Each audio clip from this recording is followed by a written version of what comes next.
Meu nome é Percival Pugina, eu sou arquiteto de formação, aposentado, tenho uma empresa de produção de conteúdos e estou participando deste Congresso de Literatura Cristã, a convite do Instituto Hugo São Vítor, porque o tema, principalmente, mexeu comigo, literatura cristã.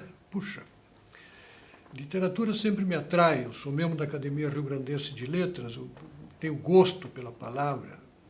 E a literatura católica, a literatura cristã é riquíssima.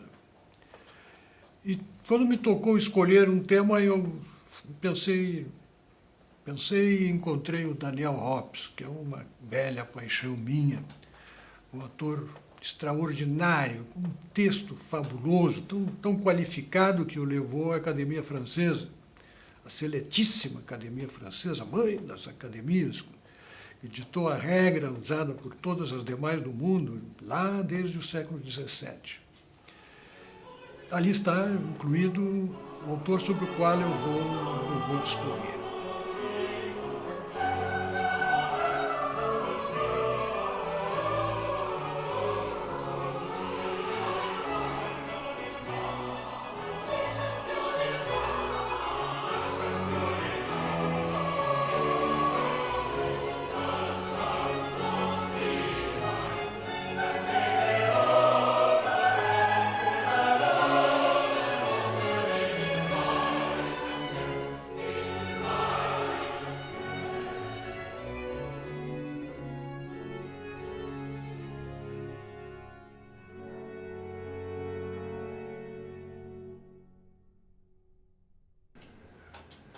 Bem, é impressionante o quanto se ganha pessoalmente quando entramos em contato com a literatura dos grandes autores católicos. Não que a literatura dos ateus, até que a literatura dos antirreligiosos, tenham diferenças qualitativas decorrentes exclusivamente disso. Não penso assim. Eu acho que as belas letras podem sair de penas variadas. Mas a literatura que não é católica, que está escondida no laicismo contemporâneo, ela tem algo que a outra não tem. É um adicional. Porque uma não me eleva uma polegada acima de mim mesmo. Um livro de Humberto Eco, Saramago, de Hemingway, eles podem proporcionar espaços para a imaginação, a beleza formal, estética, bom uso da linguagem, mas me deixam onde eu estou como pessoa. Enquanto que a literatura escrita de uma pena de um católico realmente fiel a Jesus Cristo, me eleva, mexe com uma parte da minha própria natureza, com a minha natureza espiritual, e me eleva acima daquilo que eu estava antes. É assim que eu sinto. Então, aceitei esse convite com esta paixão, com esta motivação, né? E esse convite me levou ao Daniel Hobbes. Antes disso, eu gostaria de dizer, e talvez devesse ter dito lá antes, quando me apresentei, eu estou numa fase da vida em que as pessoas se tornam mais reflexivas.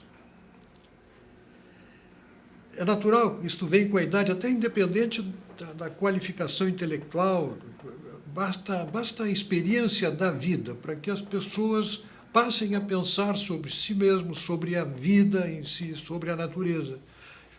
Por mais simples que seja, por mais humilde que seja a mente, isso acontece com todas as pessoas, de um modo geral. E eu estou nesta fase reflexiva. E tive a feliz oportunidade, nos últimos 20 anos, de fazer muitas viagens com a minha mulher.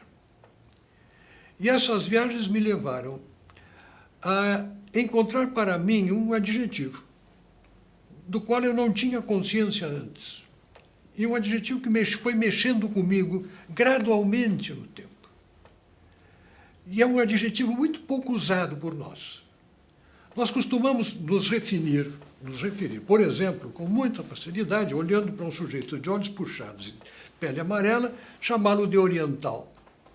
Mas nós não temos o hábito de nos referirmos a nós mesmos como ocidentais. E eu passei a me ver como um ocidental, um homem do Ocidente.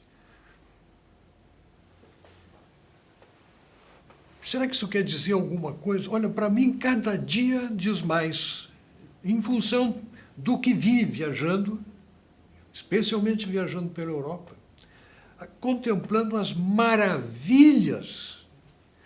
Eu as descrevo e começo a me arrepiar da nossa cultura, da produção cultural do Ocidente, da civilização que foi feita e da sua profunda raiz cristã, que pode hoje ter escapado da consciência de milhões, mas olhando para a produção cultural, lendo a literatura católica, contemplando uma catedral, um mosteiro, uma igreja românica, um mosteiro em cima de um morro, perdido no interior de um país europeu, difícil de subir, lá em cima havia um mosteiro, e foram quantos desses mosteiros semeados em toda a Europa. Isso tudo tem uma história, e é a história do Ocidente. Ali estava nascendo uma civilização que foi sendo esquecida, foi sendo perdida, mas indo, visitando, não há como não cair de joelhos ao visitar uma catedral daquelas. Eu, puxa, que obra extraordinária! Séculos foram trabalhados aqui por homens, gerações sucessivas, para construir uma obra para Deus. Para Deus. Que beleza! Então, com essa cultura, eu dialogo. Não é a mesma coisa que eu vou encontrar no Oriente, e sem nenhuma desconsideração ou desprezo, mas se eu vou ao Oriente, eu até converso com aquela obra, mas ela não conversa comigo. Ela não fala a minha língua. Os signos e os símbolos não me dizem grande coisa, ou não me dizem quase nada. Tem a sua beleza plástica, intrínseca, pode ter, mas não é a mesma coisa. Eu devo ter visitado ao longo desses 20 anos nunca menos de uns 300 prédios religiosos na Europa. É o que eu faço quando viajo. É o que fazemos, minha mulher e eu. Então eu sei que eu estou falando das emoções que eu sinto e do que foi o trabalho daquelas sucessivas gerações através dos séculos. Por isso me vejo como um ocidental, e sendo arquiteto, eu costumo dizer aos meus colegas, contemplando estes centros urbanos das megalópolis do século XXI, né, aquelas torres de vidro que tu encontras em Dubai, em Sydney, em Hong Kong, em Los Angeles, em Montreal, nos lugares mais díspares, nas culturas mais diversas, a mesma coisa. Digo, mas está tão descaracterizada essa arquitetura, esta produção arquitetônica, tão descaracterizada culturalmente, que é, me desculpem dizer, uma arquitetura sem caráter. Quase posso dizer de mau caráter. Eu tenho visto o que me agrada, o que mexe comigo é outra coisa. Então, foi assim que escolhi um apaixonado. Esse homem é um apaixonado pela civilização ocidental, Daniel Hobbes. Nasceu em 1901, uma família humilde, o pai dele era militar, nasceu em Épinay, morou quase toda a vida ali no nordeste da França, se formou em Lyon em História, Geografia e Direito. Foi dar aula. Não há nada de extraordinário na vida dele, a não ser a sua extraordinária produção. Os primeiros livros dele, escritos numa fase que ele descreve como sendo sua fase como agnóstico, bem no período mais jovem, Produziu alguns livros, alguns dos quais ele confessa haver destruído depois, mais tarde. Ele se converteu lá por volta dos 30 anos de idade, o que significaria ali por volta de 1930, num período entre guerras. Mas até lá ele era um angustiado com as realidades sociais, com o vazio da existência, com a falta de resposta que vinha do seu agnosticismo para as agonias da vida.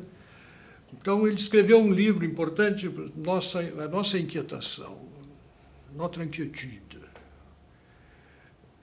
em que ele fala exatamente disso. Depois escreveu um outro livro que é Morte, onde está a tua vitória? Morte, où est ta victoire? Onde ele dialoga com Deus a respeito das suas injustiças. Estava nessa fase meio agônica de uma juventude, tumultuada com os problemas do seu tempo, e ainda assim reconhecendo nas ideias que se infiltravam na Europa e na França. A França é muito permeável nas más ideias. Se infiltrava o materialismo e o comunismo, e ele percebia que ali tinha problemas. Especialmente no comunismo, ele via que a negação da possibilidade da espiritualidade não correspondia ao ser humano como ele era. E ele, então, aos 30 anos, ele se converteu, e à medida que se dava essa conversão, ele foi abandonando o romance, a literatura, a criação e a ficção, e foi se mudando para a história. Isso começou num episódio, este sim, interessante. Em 1942, a França já ocupada pelos nazistas, um amigo historiador lhe pediu para escrever um livro sobre... na verdade, era uma coleção de livros históricos, e ele escolheu, mais ou menos como eu escolhi agora, muito mal comparando, falar sobre a obra dele. Ele resolveu escrever um livro sobre a história do povo judeu, do povo da Bíblia. O livro saiu e foi imediatamente apreendido pela Gestapo. E ele depois escreveu um outro sobre a história de Jesus Cristo no seu tempo, fazendo o enquadramento. E estes estudos de história o empurraram para a sua obra magna, Magnum Opus, que é a Igreja de Cristo, a história da Igreja de Cristo, que são, para você ter uma ideia, são 10 volumes como este. Vocês imaginem que obra coleção. Ele escreveu, não sei bem que padrão de texto, de máquina de escrever da época, 7.000 páginas escreveu, que compõem esses 10 volumes notáveis. É sobre essa obra que eu quero falar um pouco, porque não há como falar suficientemente, e muito menos dizer qualquer coisa que seja ampla e volumosa a respeito de uma obra tão extensa.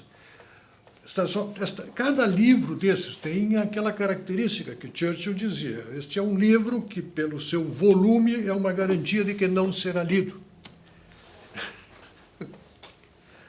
Bom, foram lidos. Estes 10 livros interessaram especificamente 2 papas, Pio XII e João XXIII, sabendo que a obra estava sendo produzida, que os livros saíram. Eles eram uns aderentes interessadíssimos em cada edição que saía. Porque é uma obra, eu começo a falar e me arrepio, preciosa pelo que se tira dela. Este primeiro volume, a história da Igreja dos Apóstolos e dos Mártires, é um mergulho nos primeiros instantes do cristianismo depois da ressurreição. Eu li os Atos dos Apóstolos. Estou sabendo, conheço a história. Não, nós temos os documentos das Escrituras. Mas o que ele faz é outra coisa. Ele vê isso e vê muito mais. Ele mergulha lá onde os bispos trocavam as suas correspondências. Então ele faz com que aqueles instantes seminais do cristianismo, tu não mergulha até lá para vê-los, eles vêm até ti, tu tens aquilo no teu tempo presente da leitura. É diferente. Transforma, e isso feito por quem sabe fazer, porque ele escreve como um grande escritor. Então, são livros que, para quem aprecia a cultura ocidental, vai mostrar como o cristianismo, como a fé dos cristãos e a política dos homens se encontram e se separam, e se encontram e se separam, e vão produzindo frutos, e vão andando e vão fazendo. E são indissociáveis. Não há como se apartar o mundo onde estamos do cristianismo. Quem tentar fazer isso é um idiota. Não conhece a história. E é tão verdadeiro isso que os inimigos da fé jogam a poeira dos séculos sobre qualquer reminiscência ou memória. Por isso que os autores que estão sendo estudados aqui, na maior parte, não são nominados no meio acadêmico. Há que não mencioná-los para que permaneçam nas trevas, para que se possa construir um mundo sem Deus. Então, lendo a Igreja dos Apóstolos e dos Mártires, a gente acompanha aqueles primeiros momentos do antagonismo que imediatamente se instalou. Aliás, o cristianismo nasce num antagonismo que vem de antes do Horto das Oliveiras.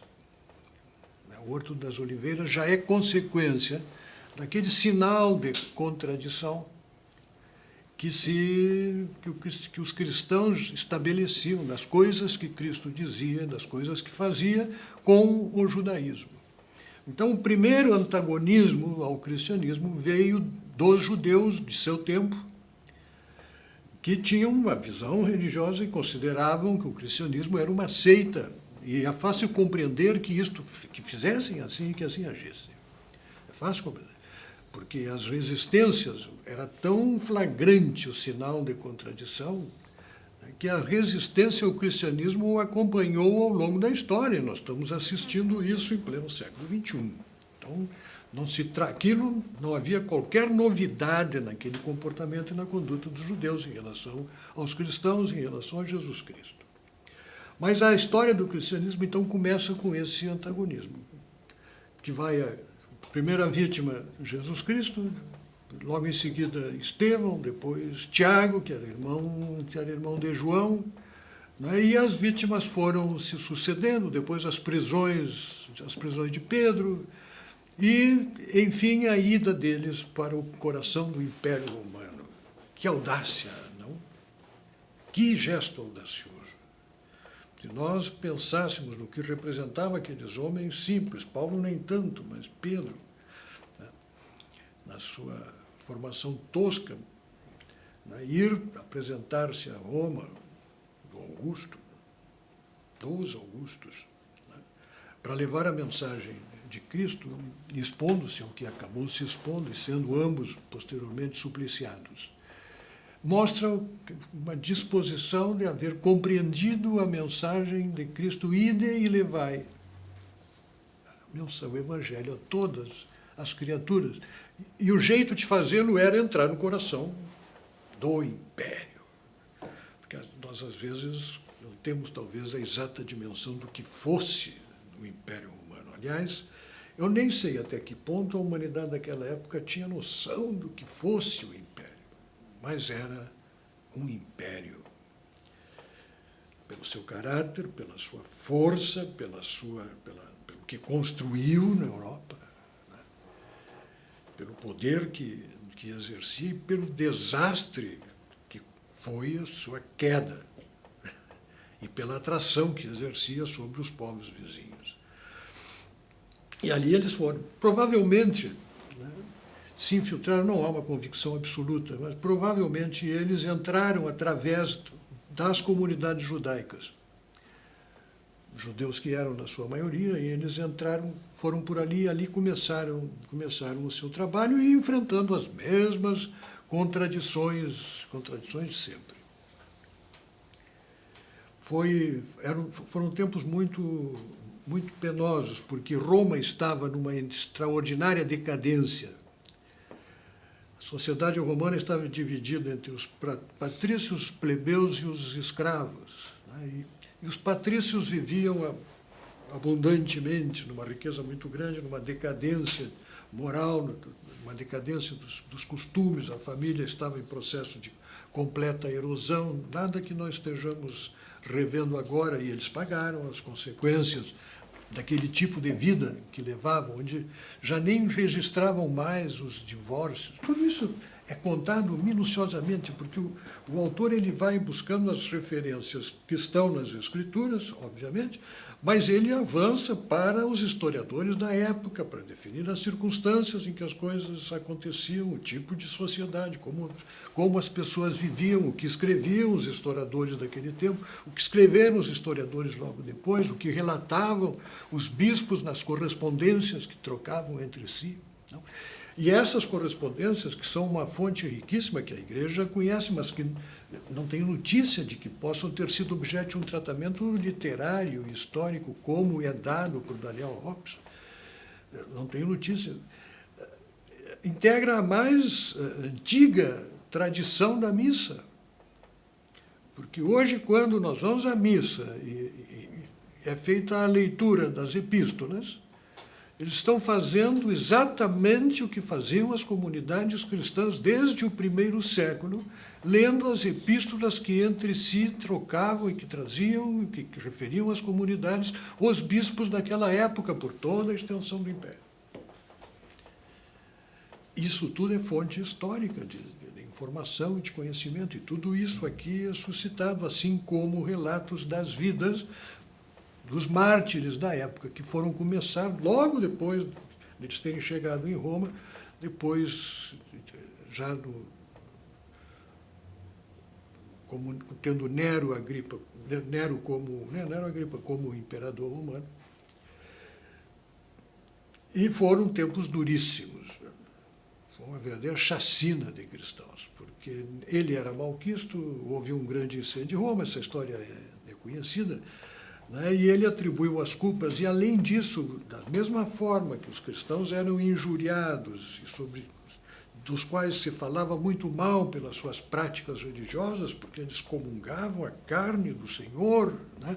E isso tudo causava um estupor, eram ritos curiosos, que agitavam as pessoas, né? Eles eram considerados assim. Então, tudo isso se falava e se jogava em cima deles as responsabilidades por todos os males de Roma naquele momento, e o imperador deu maior apoio para que isso acontecesse. Fizeram, inclusive, na Via Ápia, uma fogueira de cristãos presos nos postes, iluminação humana ao longo da Via Ápia, com os cristãos supliciados. E esse suplício continuou nos séculos seguintes. Vejam que não é assim coisa de 1 ano, 2 anos, 3 anos, não. Estamos falando de séculos de perseguição. E o cristianismo só se expandia, como sinal de contradição naqueles tempos. Eu quero ler aqui um trecho. Antes disso, uma referência aos concílios, porque simultaneamente começavam, como as comunidades trocavam correspondências, mas funcionavam isoladamente, era muito fácil surgir ideias extravagantes, divergências sobre como foram as coisas, o que realmente aconteceu, interpretações, e era necessário transformar aquilo, né, numa doutrina única, para que pudesse haver a unidade pela qual Cristo tanto pediu. Não? Então, começaram os concílios. O primeiro, mais conhecido, embora não tenha sido um concílio na extensão mais ampla da concepção atual e posterior da palavra, mas é dito concílio de Jerusalém para resolver a questão se os não-judeus que se tornassem cristãos deveriam ser circuncidados ou não. Uma questão aparentemente gravíssima na época, né, e que foi resolvida num concílio. Mas constitui um marco para a separação entre o judaísmo e o cristianismo, para que se caracterizasse como sendo uma religião completamente diferente. Por quê? Porque o judaísmo é uma religião fechada, étnica, não? E o cristianismo era aberto. Ide e evangelizai a todos os povos. E percebam que esta evangelização se fez contra as armas, contra a força das armas, contra o poder político. E ela prosperou. E quanto mais matavam, Tertuliano dizia, o sangue dos mártires é a semente dos novos cristãos. E foram dados exemplos, e o livro é de uma riqueza na narrativa disso, destas grandes conversões, né, que chegou, inclusive, a mulher do cônsul romano.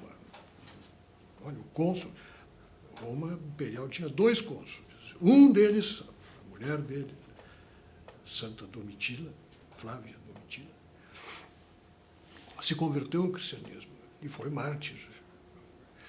Como era da nobreza, ela não foi supliciada, mas foi presa e morreu na prisão por ser católica. E ela é muito referida nas correspondências da época, dado exatamente o destaque que tinha o marido dela como político e ela, que era sobrinha de Tito, imagina, sobrinha de um imperador, era uma figura.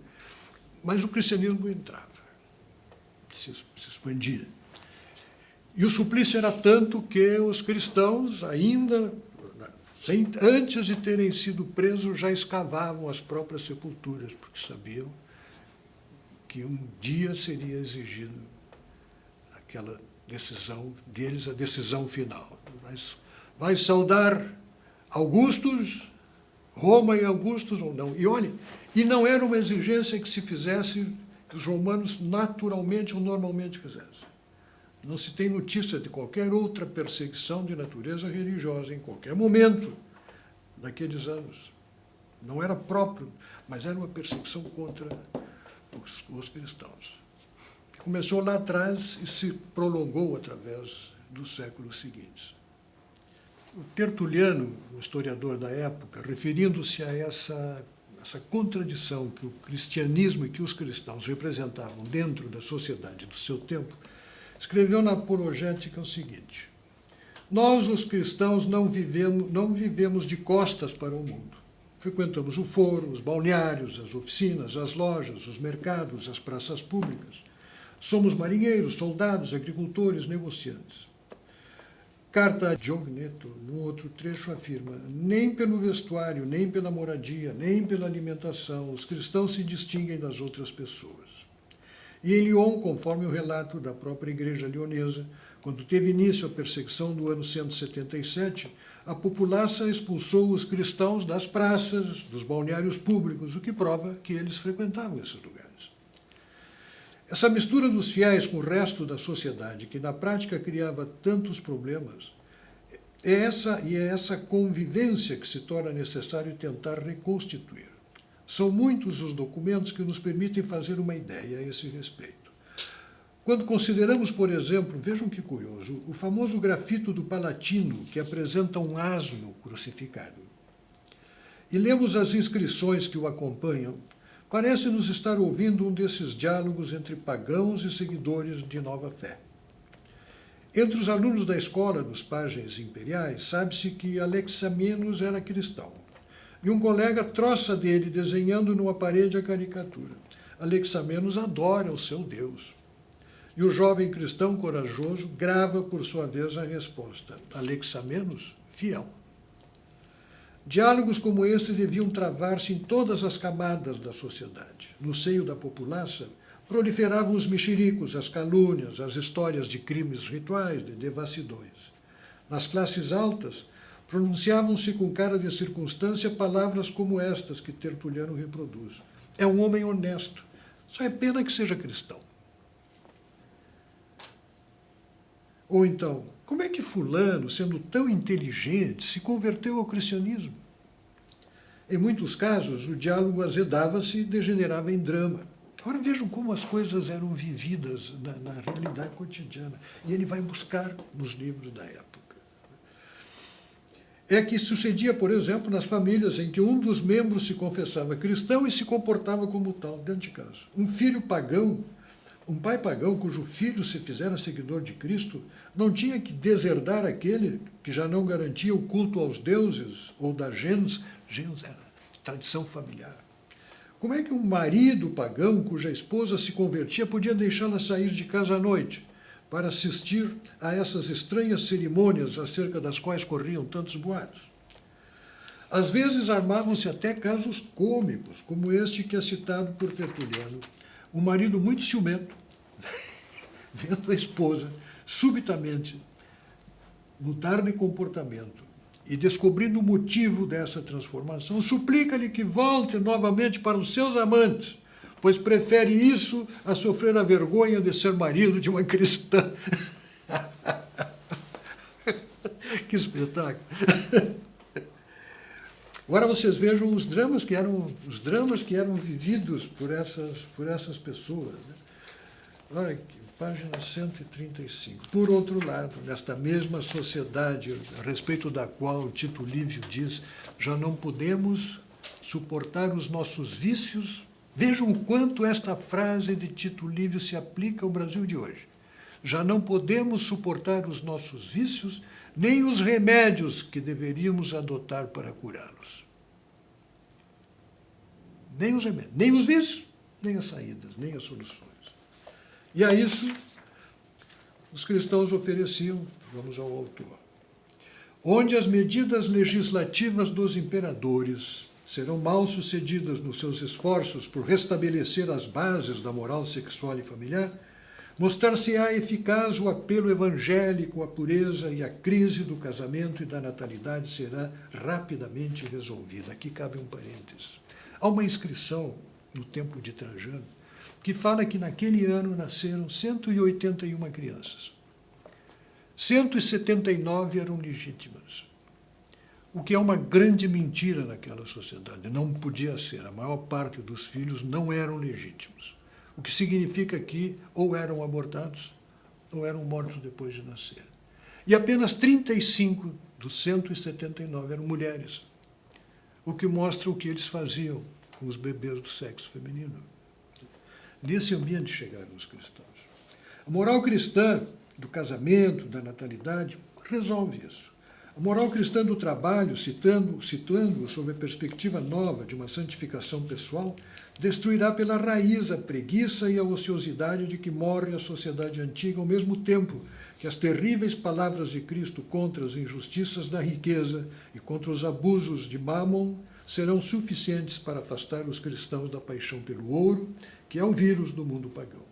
Ao falso universalismo romano, tão limitado no que diz respeito ao número de seus beneficiários, vai opor-se o verdadeiro universalismo evangélico, para o qual não há nem gregos, nem judeus, nem escravos, nem livres, nem ricos, nem pobres, mas somente irmãos em Jesus Cristo. Uma sociedade cristalizada nas suas hierarquias e privilégios de casta verá surgir uma outra sociedade absolutamente igualitária, em que o mais humilde dos fiéis poderá, pelas suas virtudes, erguer-se até os mais altos postos da hierarquia episcopal.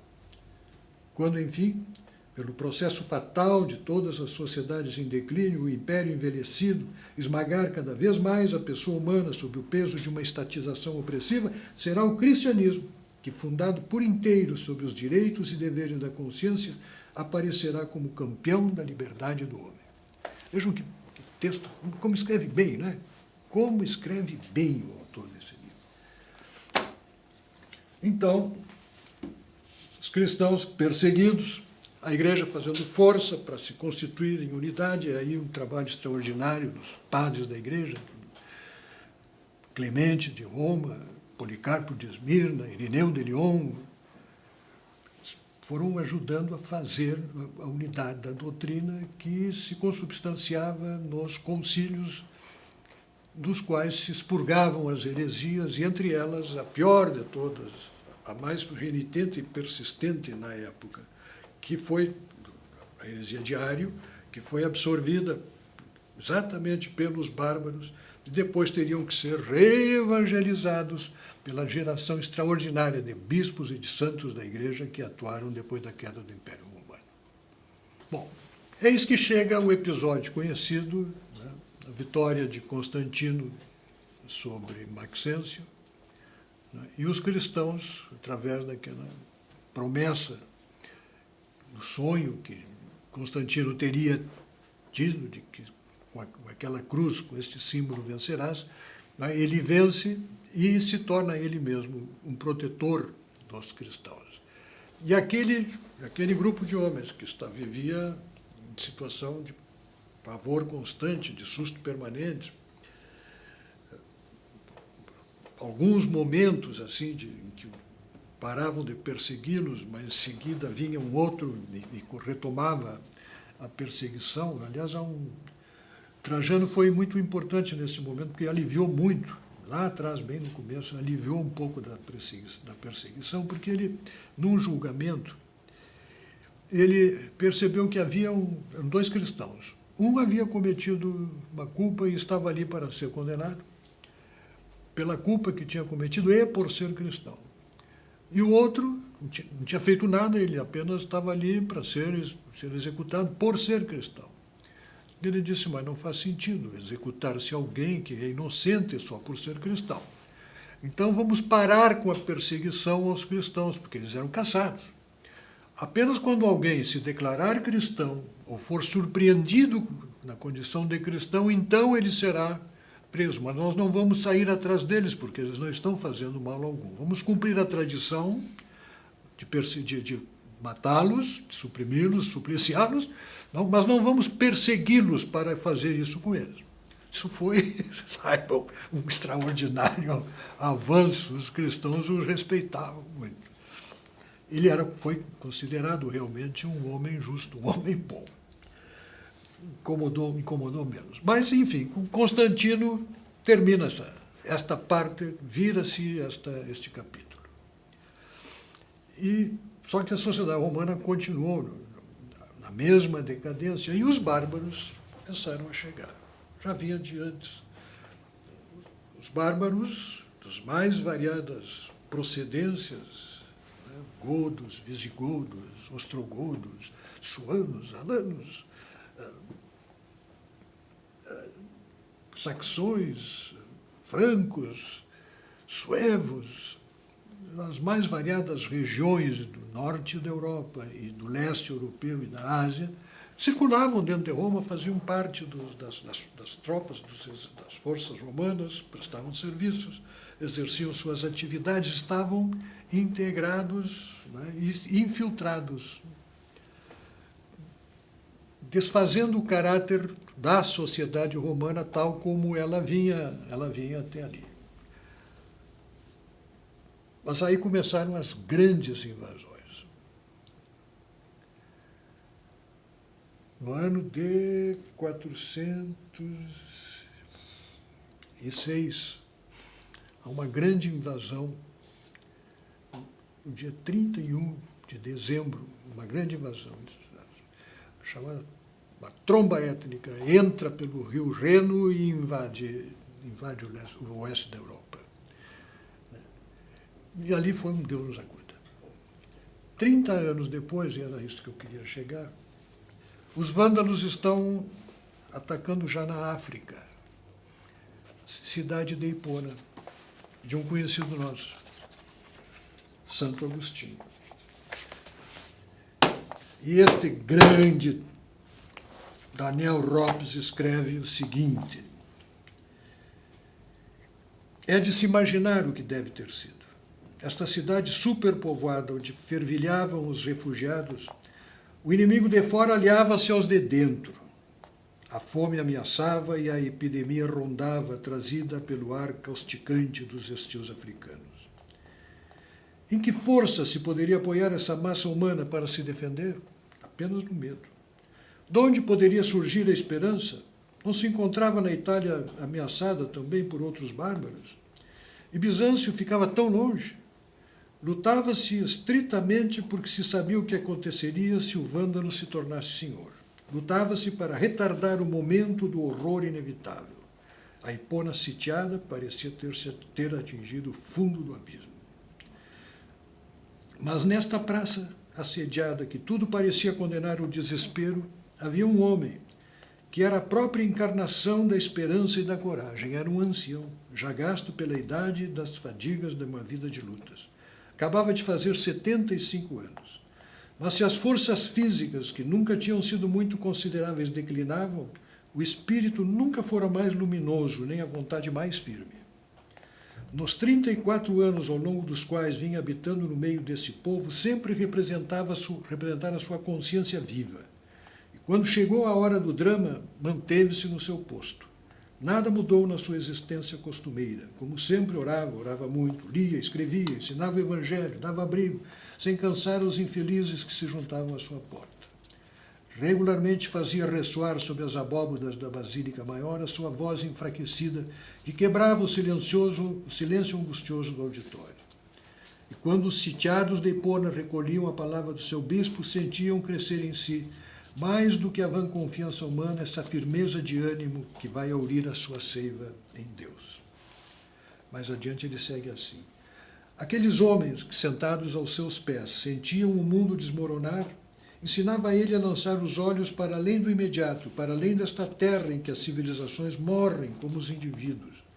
Não havia nele qualquer pessimismo estéril, mas somente a consciência aguda de um futuro trágico e da única saída possível para um homem de fé. Vós dizeis, abate-se a desgraça sobre nós, o mundo vai morrer.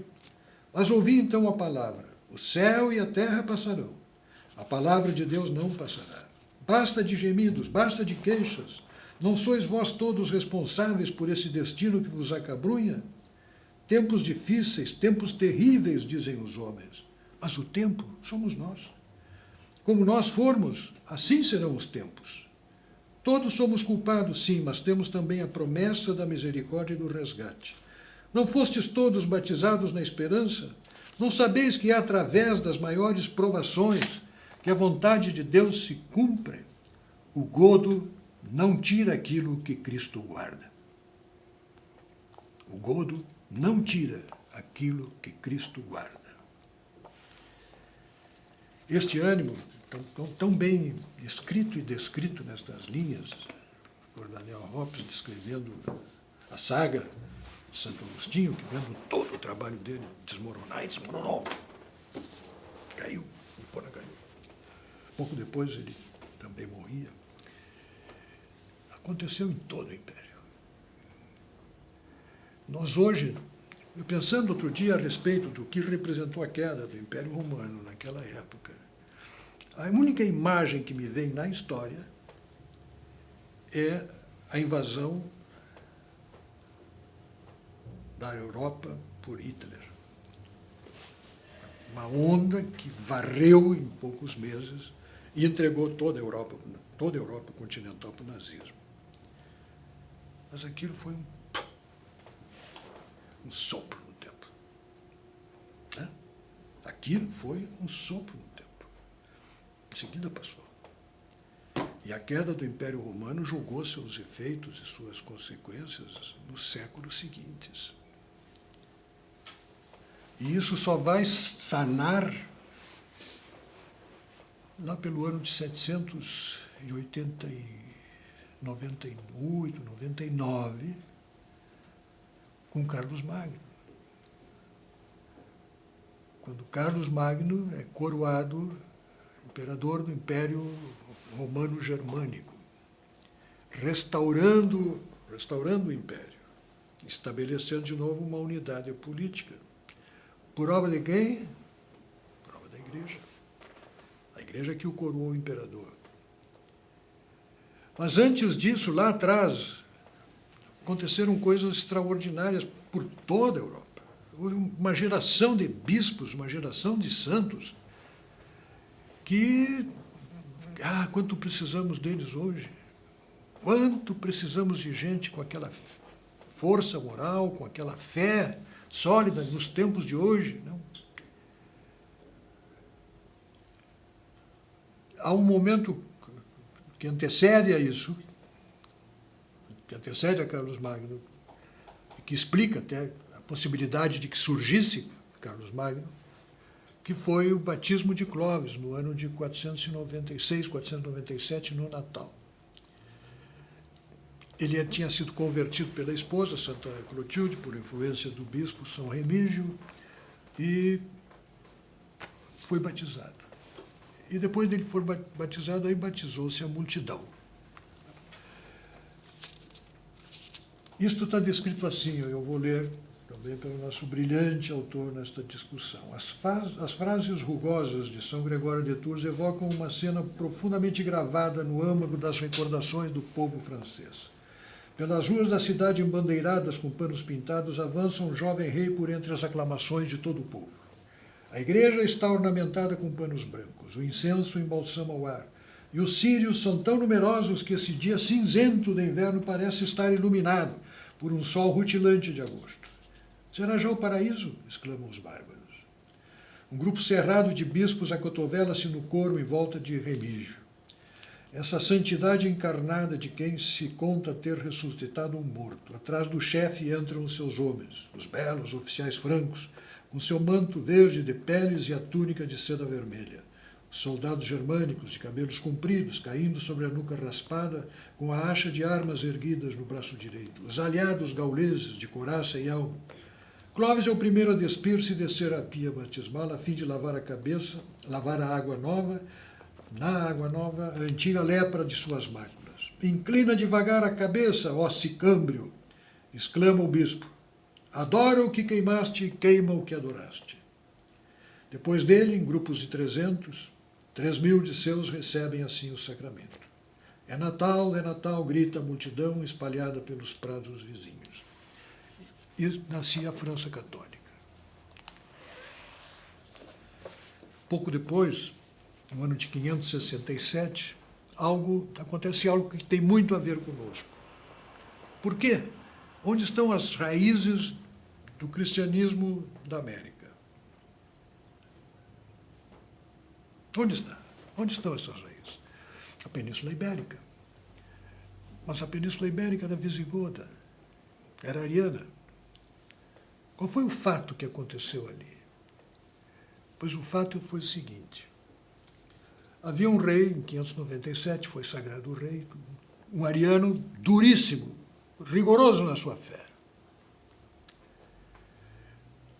Não admitia. Expulsou os cristãos, mandou os bispos embora, fechou os conventos, mandou os frades embora. E a Espanha seria ariana. Havia um santo, São Leandro, que não gostou daquilo e motivou o filho do rei, que a essas alturas já era convertido, chamado Hermenegildo, São Hermenegildo, grande santo de Espanha, para que resistisse àquilo que estava acontecendo, a expulsão dos católicos da igreja da Espanha, da Península Ibérica. E o filho do rei inicia uma guerra contra o pai. Mas constrangido com o que estava acontecendo, porque era uma guerra em família, uma guerra religiosa em família, ele manda o irmão Recaredo falar com o pai para tentar uma conciliação para acabar com aquilo. Recaredo vai, conversa com o rei Leovigildo e se reúne. O rei se reúne com o filho dissidente, prende e, passados uns tempos, manda matar. Um ano depois, felizmente, casualmente, morre o rei e quem assume? Recaredo, o outro filho, que promove uma grande conciliação não, uma grande discussão religiosa na Espanha, em Toledo. Aliás, essa reunião é reconhecida na igreja como o Concílio de Toledo, ainda que não tenha tido todas as características de um evento conciliar. E daquela assembleia, daquele Concílio de Toledo, sai a Espanha católica. Sai a Ibéria católica. Estão ali as raízes de por que nós somos cristãos. Não fosse aquele episódio, eu não sei o que teria acontecido. Vejam o quanto um fato da história como esse influenciou, 1000 anos depois, a formação cultural da América. Ali nos tornamos nós, de algum modo, membros da civilização ocidental e europeus. Membros daquela cultura. Filhos daquele mesmo ventre. Relatos assim vão se formando por toda parte, graças à ação, à produção religiosa dos conventos, que formou multidões de padres, que levaram o evangelho aos bárbaros e eles foram sendo convertidos gradualmente. Isso aconteceu por toda a Europa. Foi um trabalho que nos deu, como cristãos, o que nós hoje vamos ver. Que ali começaram a surgir os templos religiosos, as catedrais, que viriam depois e que seria o terceiro volume desta obra, a Igreja do Tempo das Catedrais. Que eu costumo dizer que são... Quando a gente passeia pela Europa, as paisagens são tão bonitas, os Alpes são tão extraordinários, né? O sítio europeu é um lugar lindo de se ver, né? Eu digo, aqui está um presente de Deus aos homens. E quando a gente entra numa catedral e vê aquelas construções, ali estão os presentes dos homens a Deus. O que me faz lembrar uma história que eu acredito que seja uma fábula contada, não está aqui, mas que diz muito bem o capricho daquela construção, o que estava na alma daquelas pessoas, a compreensão que eles tinham da grandeza do que estavam fazendo. Conta-se que um viajante entrou num pavilhão onde estavam trabalhando os escultores para as imagens que iriam decorar uma catedral. O escultor chegou, pôs-se a contemplar o trabalho daquele que, evidentemente, pela organização do espaço interno ali, era o principal escultor, e o cuidado com que ele estava trabalhando numa estátua muito grande, e perguntou, interrompendo o trabalho do mestre, né, se aquilo era para o altar central. Ele disse, não, este é um dos apóstolos que vão para a cumeira da catedral. Foi para fora, olhou para a catedral em obras, há séculos. A cumeira estava 100 metros de altura. Ele voltou e viu o escultor trabalhando caprichosamente nos detalhes daquela estátua, daquele apóstolo. Disse, mas, me desculpe, mas eu fui dar uma olhada lá fora, essa sua estátua vai ficar a 100 metros de altura. Quem é que vai ver o que o senhor está, os cuidados que o senhor... O cara interrompeu, disse, Deus vai ver. Deus vai ver. Você quer que eu faça mal feito? Isso expressa muito bem a qualidade daquilo que está lá. Por que as coisas são assim, foram feitas assim, né? E o quanto dói tu passar por algumas que estão, às vezes, até em abandono, sendo usadas como biblioteca, como museu, que foram relegadas, afastadas e apartadas, né, do serviço religioso específico para o qual foram concebidas. Por outro lado, né, é tão bom você entrar em algumas catedrais e ver o povo cantando, né, e a missa sendo celebrada, e a gente podendo participar. Na França, por exemplo, nos horários mais extravagantes, missa meio-dia, 1h, 2h, nos horários mais variados, né? Enfim, são resíduos que nos ficaram de tempos em que as pessoas levavam religião a sério, né? Em que os cristãos eram, de fato, um sinal de contradição, faziam questão de afirmar isso. E se expressavam de muitas formas, né? Toda a obra continua contando, né? No 4º volume, a Igreja da Renascença e da Reforma, a Reforma Protestante, o 5º volume, a Reforma Católica, o 6º volume, Igreja dos Tempos Clássicos, o grande século das almas, a Era dos Grandes Abalos, e depois os 3 últimos volumes, a Igreja das Revoluções, que são as revoluções desses últimos 2 séculos. Então, ao ler estas obras, estas páginas todas, tantos personagens extraordinários, tantas vidas extraordinárias, das quais hoje poucos exemplos visíveis, pelo menos, se tem, e que foram para as páginas da história do cristianismo, mas da história universal, da história do Ocidente, os construtores de uma nova geração sobre as ruínas de uma civilização que caía. E essa igreja que continuou participando ao longo dos séculos da vida da humanidade como mãe e mestra, perita em humanidade. Vai que todo esse manancial, numa época de tantos recursos tecnológicos, de formas de expressão gráfica, visual, literária, não vão buscar esta riqueza humana, nessa riqueza histórica,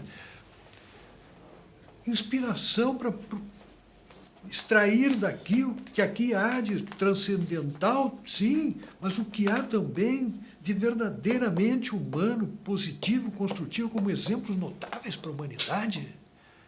Como é que isto passa batido? Mas ninguém não leem, não conhecem, bando de ignorantes. Da raiva porque é um desperdício. Como é que não se faz um filme sobre São Bernardo de Claraval, São Columbano?